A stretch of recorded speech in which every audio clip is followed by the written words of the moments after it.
नमस्कार, ललितास रेसिपी चॅनलमध्ये तुमचं खूप खूप मनापासून स्वागत आहे। आज आपण राशनच्या तांदळापासून चकली कशी बनवणार आहे ते बघणार आहोत। अशी ही तांदळाची चकली दुप्पट तिप्पट फुलणारी, न पापड खार वापरता आणि कुठेही तेलाचा न वापर करता आपण ही चकली बनवलेली आहे। तर बघू शकता तुम्ही किती छान अशी खुसखुशीत चकली आपली बनून तयार होते। तर व्हिडिओ शेवटपर्यंत बघा, व्हिडिओला लाईक करा, चॅनलवर नवीन असाल तर सबस्क्राईब करा। तर चला मग रेसिपीला सुरुवात करूया। इथं मी 1 किलो तांदूळ घेतलेला आहे। तर आपण 1 किलो तांदळापासून ही चकली मी तुम्हाला बनवून दाखवणार आहे। तर बघू शकता तुम्ही या पद्धतीने मी तांदूळ घेतलेले आहे। तुम्ही कुठलेही तांदूळ घेतले तरीही चालेल, पण मी इथं राशनचे तांदूळ घेतलेले आहे। तर मी इथं आता स्वच्छ 2-3 पाण्याने धुवून घेते आणि त्यानंतर आपण हे 2 दिवस पाण्यात भिजत ठेवणार आहोत। म्हणजे 2 दिवस पाण्यात भिजत ठेवल्यानंतर तिसऱ्या दिवशी आपण चकली बनवणार आहे। तर बघू शकता हे पाणी आपण काढून घेऊया। सुरुवातीलाच हा तांदूळ असा हाताने चोळून धुवून घ्यायचा आहे। नंतर तांदूळ दुसऱ्या दिवशी अलगद असं हलक्या हाताने हलवून आणि पाणी काढून घ्यायचं आहे। रोज सकाळ संध्याकाळ पाणी मधलं बदलून घ्यायचं आहे। आणि बघू शकता मी आता इथं स्वच्छ तांदूळ धुवून घेतलेला आहे आणि 2 दिवस असेच हे तांदूळ आपल्याला पाणी बदलून भिजून घ्यायचे आहे। तर बघू शकता इथं मी इतकं पाणी येईल 2 ते 3 इंच तेवढं पाणी ठेवलेलं आहे। हे बघा इथं आता 2 दिवस तांदूळ पाण्यामध्ये भिजून घेतलेला आहे आणि तिसऱ्या दिवशी मी तुम्हाला हे तांदूळ दाखवत आहे। बघू शकता छान असे तांदूळ भिजलेले आहे। तुम्हाला एका हाताने असं चुरून सुद्धा दाखवते। हे बघा किती छान असा चुरा होत आहे। तर असेच याच पद्धतीने आपल्याला तांदूळ भिजून घ्यायचे आहे। इथं मी आता पाणी काढून घेतलेलं आहे आणि आणखी दुसरं पाणी टाकून असं हलक्या हाताने असं खालीवर करत आहे। म्हणजे खूप असा तांदूळ चोळून धुवायचा नाही। इथं मी तांदूळ धुवून घेतलेले आहे, बघू शकता तुम्ही। याचा कारण की आंबट वास येतो, त्यामुळे आपल्याला हे तांदूळ धुवाच लागतात। सर्वात आधी आपण आता चकलीचा चीक बनवण्यासाठी आपण इथं पाणी टाकून घेऊया। तर इथं मी 5 तांबे पाणी टाकून घेणार आहे आणि हा तांबा माझा 1.5 लिटरचा आहे।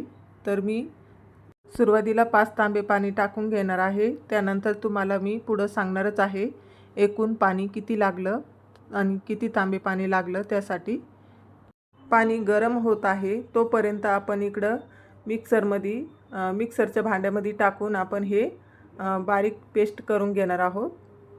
तर छानपैकी अशी बारीक पेस्ट करून घ्यायची आहे। इथं आपण तांदूळ बारीक करत असताना सुद्धा पाण्याचा वापर करणार आहे। तर इथं खूप जास्त पाण्याचा वापर करायचा नाही, नाहीतर मग तांदूळ बारीक होणार नाही। तर बघू शकता मी अर्धा तांब्या पाणी घेतलेलं आहे आणि थोडं थोडं करूनच आपल्याला ही पेस्ट बारीक करून घ्यायची आहे। बघू शकता तुम्ही या पद्धतीनं पेस्ट बारीक करून घ्यायची आहे। छान भिजल्यामुळे ही पेस्ट बारीक करण्यासाठी खूप जास्त वेळ लागत नाही। अगदी 1 ते 2 मिनिटात ही पेस्ट बनवून तयार होती। तर बघू शकता तुम्ही या पद्धतीनं सर्व पेस्ट आता मी बनवून घेणार आहे। तर सर्व तांदूळ आता इथं मी मिक्सरमधून बारीक करून घेतलेले आहे। हे बघा इथं शेवटचे राहिलेले आहे आणि पाणी पण इथं मी आता सर्व टाकून घेतलेलं आहे। म्हणजे एकूण आपल्याला 5.5 तांबे पाणी लागलेलं आहे। हे बघा ह्या पद्धतीने इथं मी पेस्ट तयार करून घेतलेली आहे। खूप जास्त पाणी नाही आणि खूप अशी घट्ट पण नाही। चकलीसाठी मीठ किती लागणार आहे ते बघूया। तर इथं मी 4 चम्मच मीठ मोजून घेतलेला आहे आणि हा चम्मच पोहे खायचा जो चम्मच असतो तोच आपल्याला इथं मी 4 चम्मच मोजून घेतलेले आहे। तर चवीनुसार तुम्ही सुद्धा मीठ टाकून घ्या।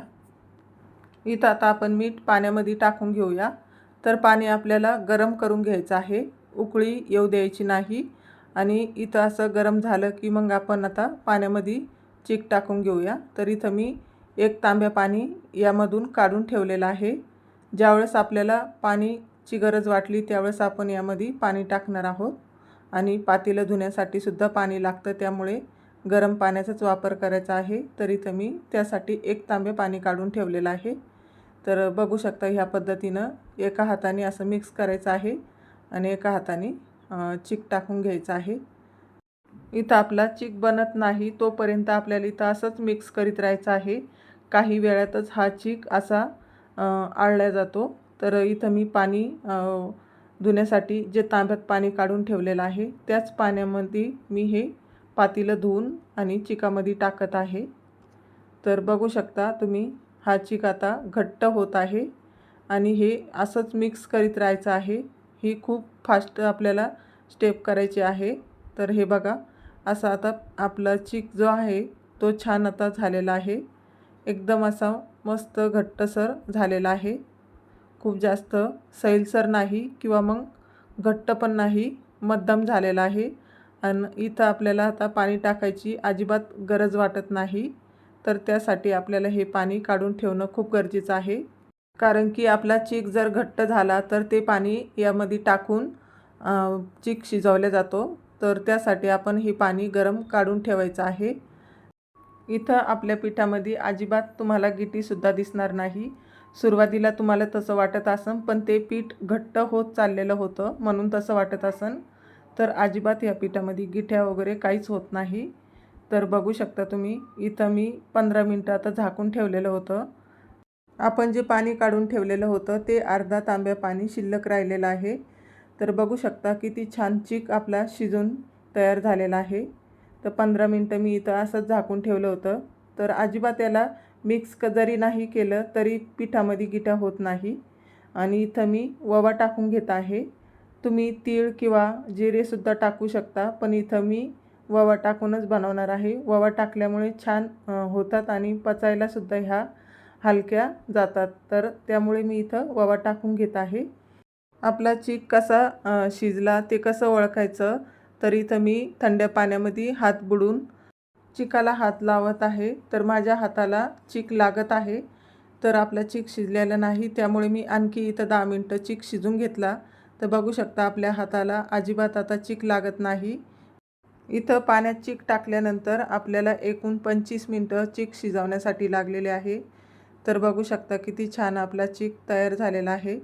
याच पद्धतीनं आपल्याला चीक पाहिजे. खूप घट्टसर नाही आणि खूप सैलसरसुद्धा नाही. तर इथं मी चकली बनवण्यासाठी साचा घेतलेला आहे आणि याला अजिबात मी तेलाचा वापर करणार नाही. तर इथं मी चीक आता साच्यामध्ये टाकून घेतलेला आहे आणि आपण आता चकली पाडून घेऊया. हे बघा इथं आता मी चकली पाडून घेत आहे. तर इथं मी धान्याची जी गोणी आहे तीच धुवून इथं घेतलेली आहे आणि गोणीलासुद्धा मी तेलाचा कुठेही वापर न करता याच्यावर मी चकल्या टाकून घेतलेल्या आहे.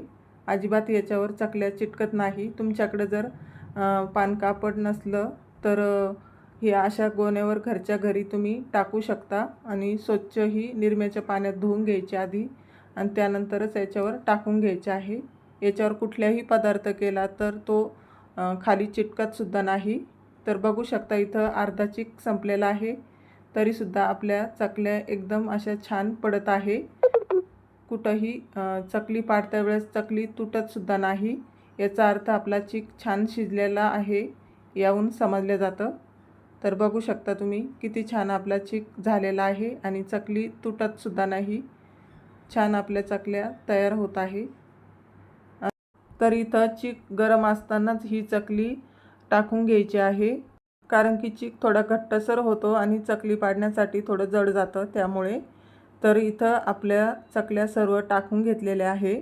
बघू शकता तुम्ही छान आपल्या चकल्या झालेल्या आहे आणि काही वेळात जरी तुम्ही चकली उचलून बघितली तर ती हातालासुद्धा चिटकत नाही किंवा खालीसुद्धा चिटकत नाही. आणि आपल्याला चकली बनवण्यासाठी एकूण किती पाणी लागलं ते सुद्धा इथं मी तुम्हाला सांगणार आहे. इथं मी सुरुवातीला 5 तांबे पाणी वापरलं, त्यानंतर मी अर्धा तांब्याचं पाण्याचा वापर केला आणि नंतर मी 1 तांब्या पाणी काढल्यानंतर परत इथं मी अर्ध्या तांब्याचा पाण्याचा वापर केला. त्यामुळे आपल्याला एकूण 5 तांबे पाणी लागलेलं आहे. म्हणजे साधारण आपल्याला पावणे 4 लिटर ते 4 लिटर इतकं पाणी लागलेलं आहे. इथं आपण ही 2 दिवस चकली छान कडकडीत उन्हात वाळून घेतलेली आहे. बघू शकता किती छान अशी पांढरशुभ्र चकली आपली झालेली आहे. तर इथं आपण आता चकली तळून बघूया. छान अशी चकली तयार होते आपली आणि खायलासुद्धा खूप छान लागते. तर इथं मी तेल आता गरम करून घेतलेलं आहे. बघूया तेल गरम झालं की नाही. एक चकली टाकून बघितली तर थोडंसं गरम झालेलं आहे. बघू शकता किती पटकन अशी फुललेली आहे. आणि इथं मी काही आणखी तुम्हाला चकल्या तळून दाखवत आहे. इथं आपलं छान आता तेल गरम झालेलं आहे. चकली टाकताच चकली अशी छान आपली तळून फुललेली आहे. तर बघू शकता तुम्ही किती दुप्पट तिप्पट ही चकली फुलले जाती. ही चकली इतकी खुसखुशीत होते की तोंडात टाकताच विरघळण अशी खुसखुशीत चकली आपली तयार झालेली आहे. तर तुम्ही सुद्धा ह्याच पद्धतीनं चकली बनवून बघा.